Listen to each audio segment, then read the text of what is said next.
तर्क विवाद जहां होने लगे, ऐसी कोई वार्ता होने लगे, श्रद्धालु उपासक को बिल्कुल हट जाना चाहिए। भगवत दर्शन किसको प्राप्त होते हैं? पहला, जो रसिक महापुरुषों के गुरुदेव के अनुसार भजन करता, नाम जप, मंत्र जप।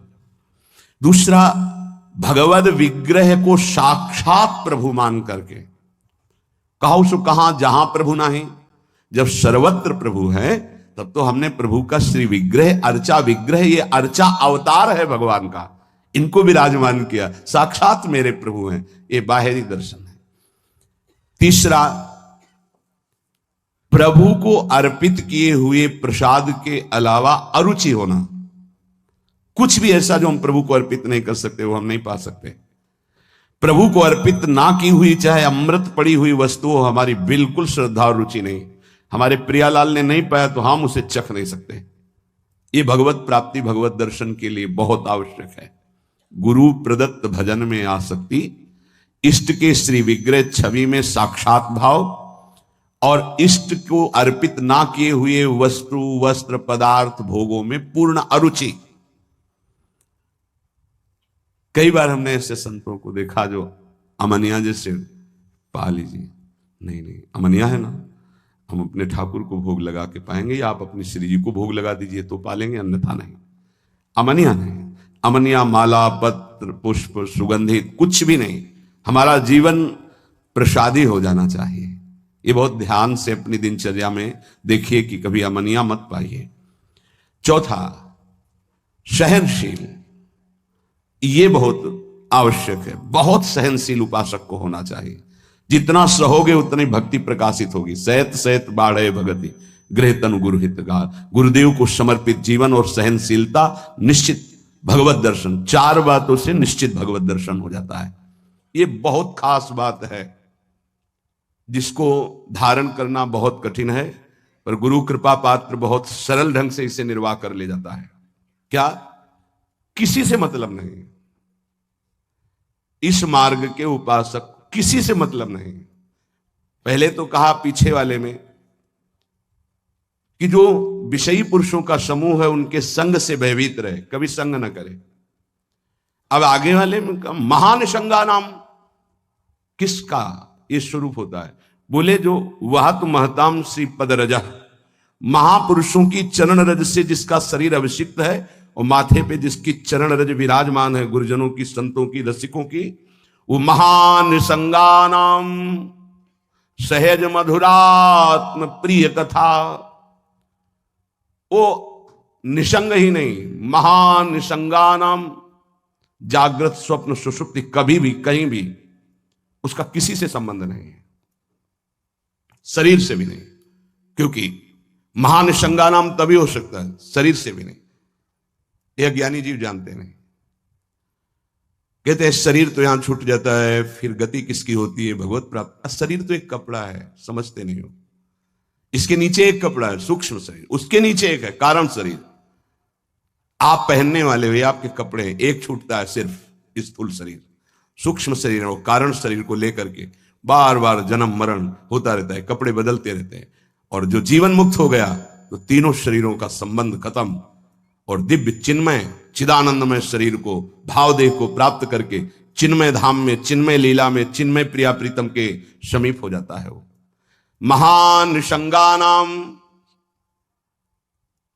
साधक का स्वभाव ऊपरी बड़ा ही रुक्ष होना चाहिए। साधक का रुक्ष, सबको ये लगना चाहिए कि बड़ा बेरुखा आदमी है ये, बच जाओगे।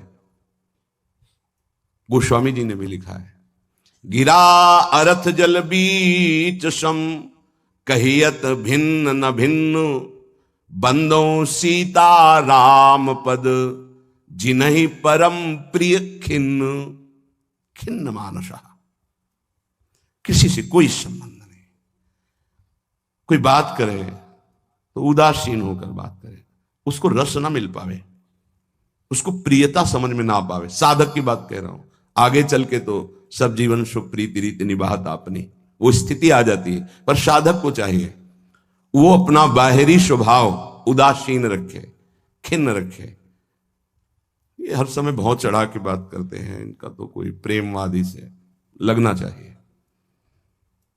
मुस्कुरा करके बात करना, ये आगे चलकर आता है। हंसी बोले बहुमान दे, बहुमान किसको दे रहा? आराध्य देव को। वो हंस किससे रहा? आराध्य देव से। साधक की हर समय स्थिति ऐसी नहीं होती, इसलिए उदासीन अति रही गोसाई। पूज्य श्री गोस्वामी जी महाराज कहते हैं साधक को उदासीन रहना चाहिए, बाहर से गंभीर, हंसी मजाक बातचीत गंभीर। सत्य बात तुम्हें बता दी, स्वीकार करो ना स्वीकार करो, आगे चलती है। उदासीनता, गंभीरता, खिन्नता ये साधक के स्वभाव में होनी चाहिए। बहुत मिलनुआ स्वभाव, हंसकर बात करना, ये आगे चलकर, अभी नहीं। उसको दबाओ उस वृत्ति को।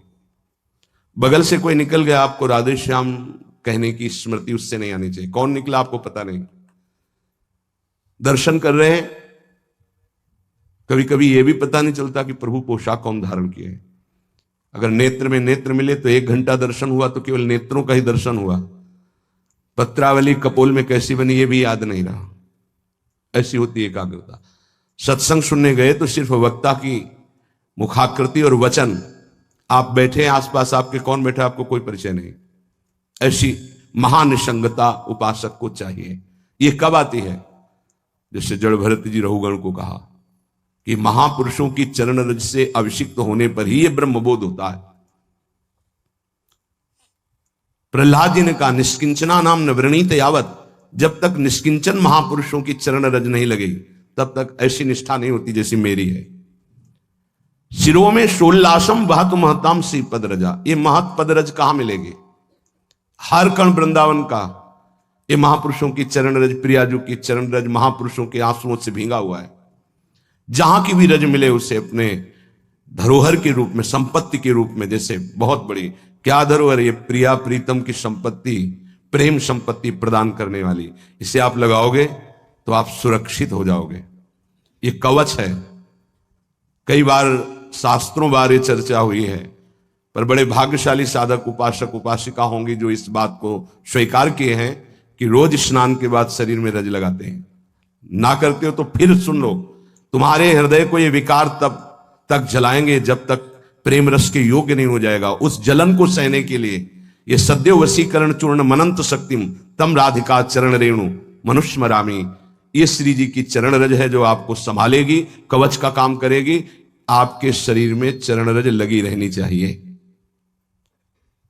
बिल्कुल मान लीजिए, अगर ये मान लोगे तो बहुत बड़ी वस्तु आपको प्राप्त होगी।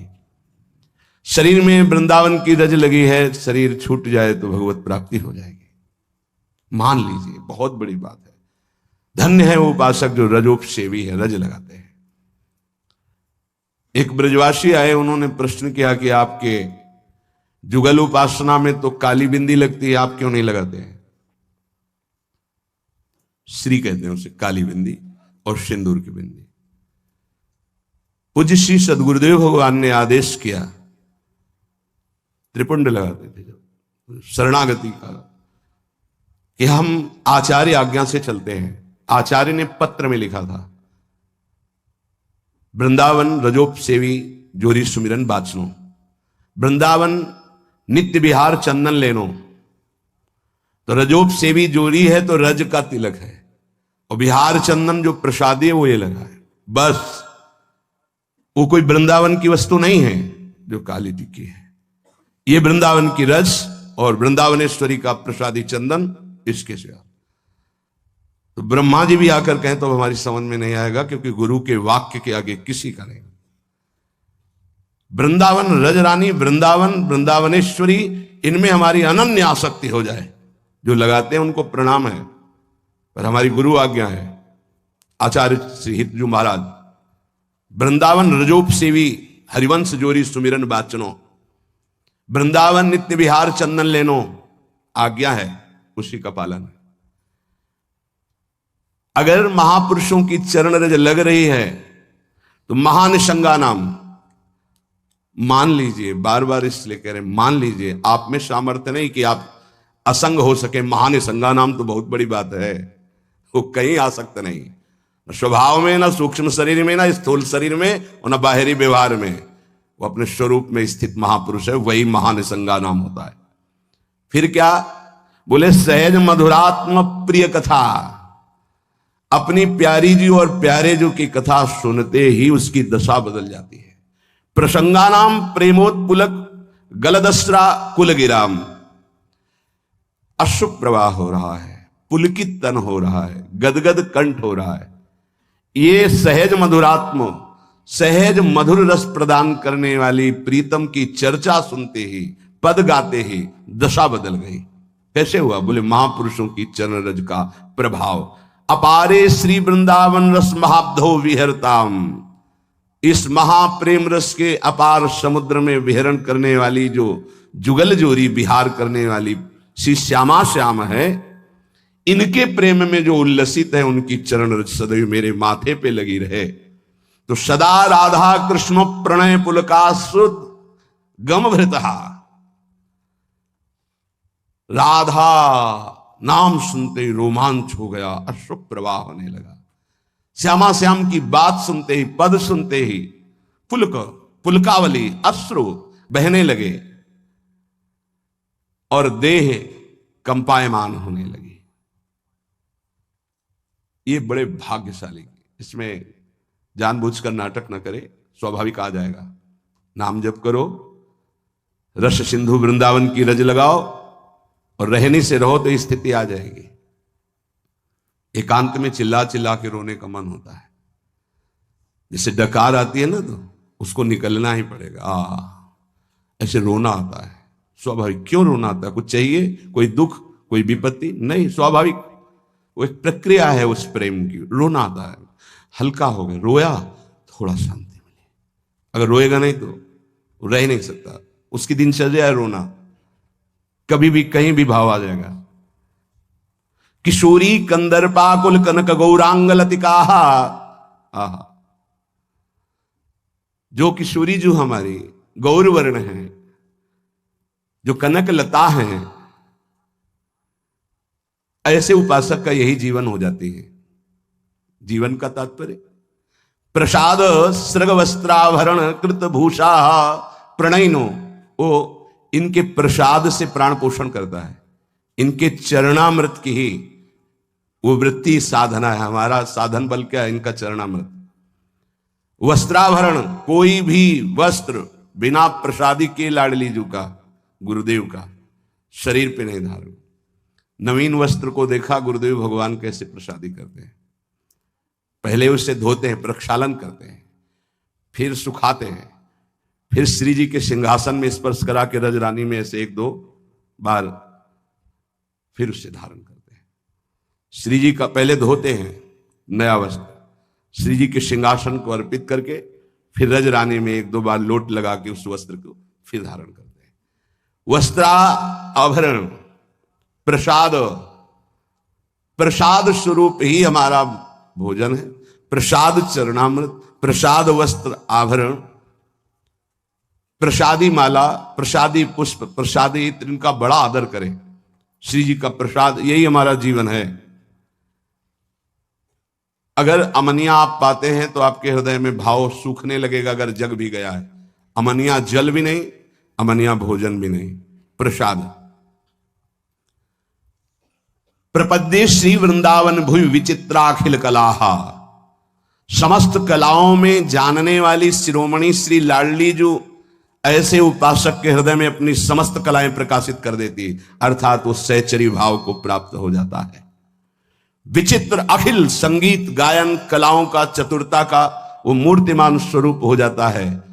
ऐसे में वृंदावन की भूमि में उन प्रेमी जनों का आश्रय लेता हूं जो ऐसे जिनका जीवन हो गया है महानिशंगा नाम, किसी से संपर्क नहीं, और श्री जी के प्रति किशोरी कंदर्पाकुल कनक गौरांग लतिका, जो गौरांगी श्री प्रिया जो हैं, लाडली जो हैं, जो श्याम तमाल की कनक बेल की तरह विराजमान हैं, ऐसी श्री स्वामिनी जी की प्रसादी से ही जिसका जीवन यापन होता है।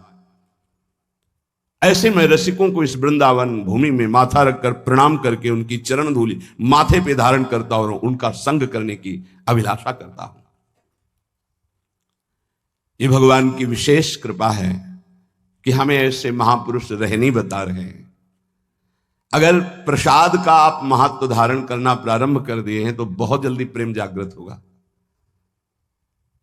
प्रसाद पर प्रसाद बुद्धि रखिए, राग द्वेष उस पर न रखिए। ये पदार्थ नहीं पाना है, ये पदार्थ अनुकूल है।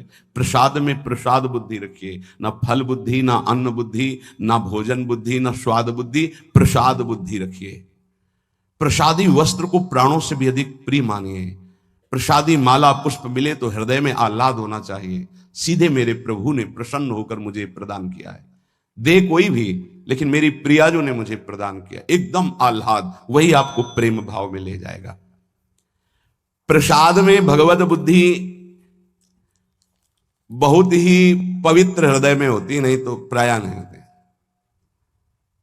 प्रसाद देखते ही अच्छा श्री जी का प्रसाद, ओह वाह, पुलकावली हो जाना। महाप्रभु चैतन्य देव को जब वृंदावन से कोई भी प्रेमी जन जाते, गुंजा की माला, टेटी का अचार, ऐसी वस्तुएं बार बार उनको हृदय से लगाकर अश्रु प्रवाह करते। श्री कृष्ण ने कितना प्यार किया, मुझे प्रसादी भेजी, वृंदावन की रज, वृंदावन का कुछ भी, महाप्रभु पुलकित हो जाते।